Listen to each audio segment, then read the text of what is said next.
Welcome to this week's The Positive Habit Anxiety Free, Stress Free. I hope you're really well rested. I hope that you have had 8 hours really good sleep. Have you or have you not?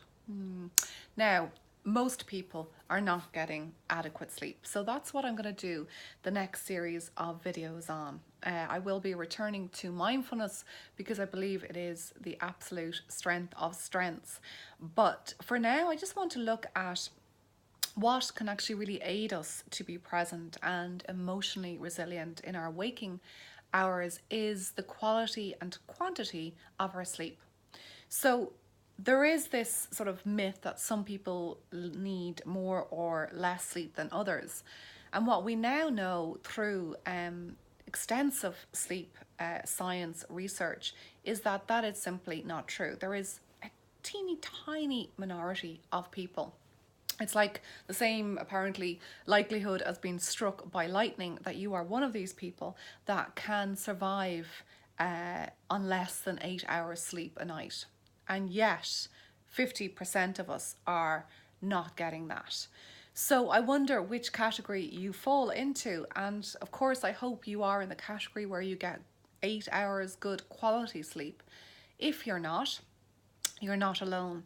But the challenge that I have for you this week is that you start to cultivate a sleep routine, a bedtime, nighttime routine, where you get to bed earlier if necessary, that you come off your screens, with at least sort of 60 to 90 minutes before sleep time, and that you sleep for 8 hours. The book that I've been reading recently that has kind of instigated this whole sort of really interest in sleep science and the importance of it is by Matthew Walker, and it's called Why We Sleep. So you might have heard of it. It's a bestseller at the moment. And he goes into really extensive research, and so many studies have been done to illustrate this.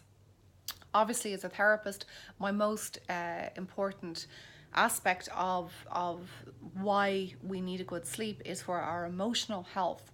And he looks at this in terms of what sleep does for the brain.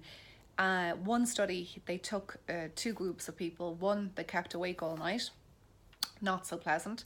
The other, they let them have their full 8 hours quota, and they showed them before the experiment, they showed them different pictures that would elicit an emotional response. Like it could be, I don't know, a really scary picture, and then another picture of to emote, maybe fear or anger.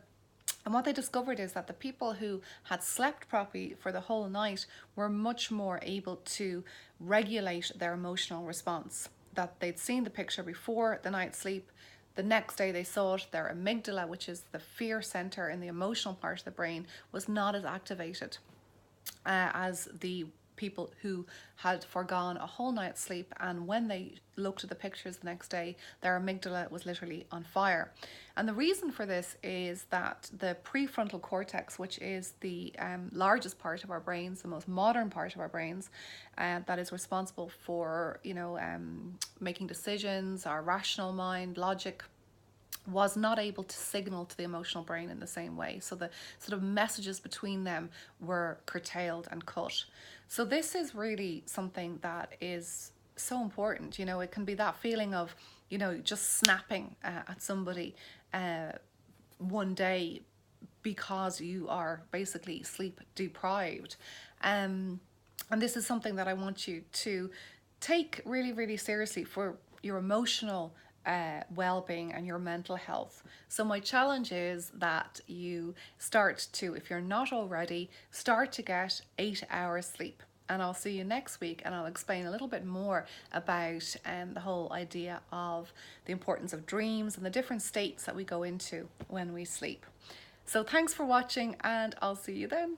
Bye.